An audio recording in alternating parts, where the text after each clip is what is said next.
have spent my entire life either at the schoolhouse, on the way to the schoolhouse, or talking about what happens in the schoolhouse.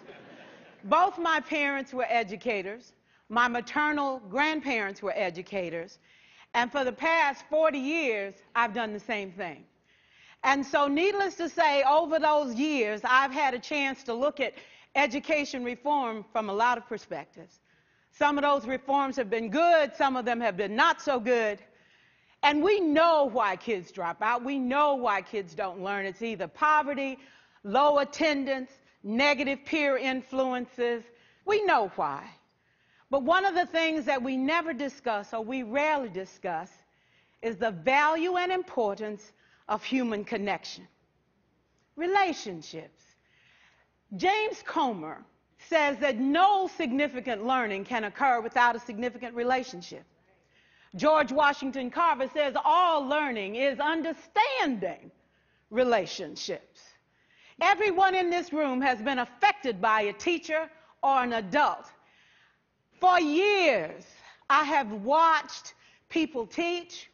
I have looked at the best and I've looked at some of the worst. A colleague said to me one time, they don't pay me to like the kids. They pay me to teach a lesson. The kids should learn it. I should teach it. They should learn it. Case closed. Well, I said to her, you know, kids don't learn from people they don't like.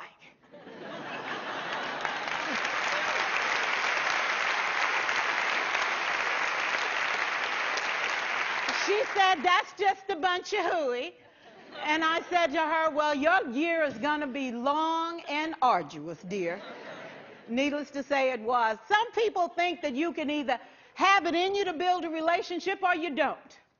I think Stephen Covey had the right idea. He said you ought to just throw in a few simple things, like seeking first to understand as opposed to being understood. Simple things like apologizing. You ever thought about that? Tell a kid you're sorry, they're in shock. I taught a lesson once on ratios. I'm not real good with math, but I was working on it. And I got back and looked at that teacher edition. I taught the whole lesson wrong. So I came back to class the next day and I said, look, guys, I need to apologize. I taught the whole lesson wrong. I'm so sorry. They said, that's okay, Miss Pearson. You were so excited. We just let you go.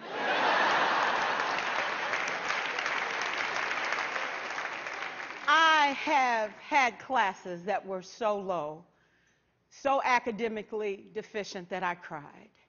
I wondered, how am I going to take this group in 9 months from where they are to where they need to be? And it was difficult. It was awfully hard. How do I raise the self-esteem of a child and his academic achievement at the same time? One year I came up with a bright idea. I told all my students, you were chosen to be in my class. Because I am the best teacher and you are the best students, they put us all together so we could show everybody else how to do it. One of the students said, really? I said, really? We have to show the other classes how to do it. So when we walk down the hall, people will notice us. So you can't make noise, you just have to strut.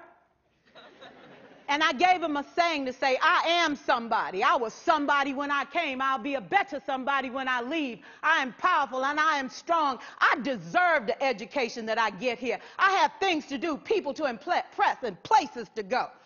And they said, yeah. You say it long enough, it starts to be a part of you. And so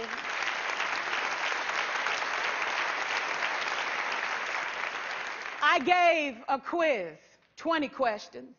Student missed 18. I put a +2 on this paper and a big smiley face. He said, Miss Pearson, is this an F? I said, yes. He said, then why'd you put a smiley face? I said, because you on the roll. You got 2 right, you didn't miss them all. I said, and when we review this, won't you do better? He said, yes, ma'am, I can do better. You see, -18 sucks all the life out of you. +2 said, I ain't all bad.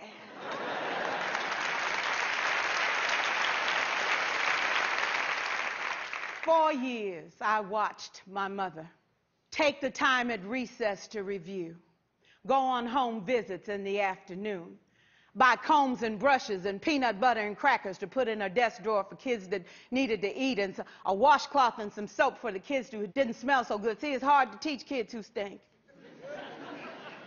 And kids can be cruel. And so she kept those things in her desk, and years later, after she retired, I watched some of those same kids come through and say to her, you know, Miss Walker, you made a difference in my life.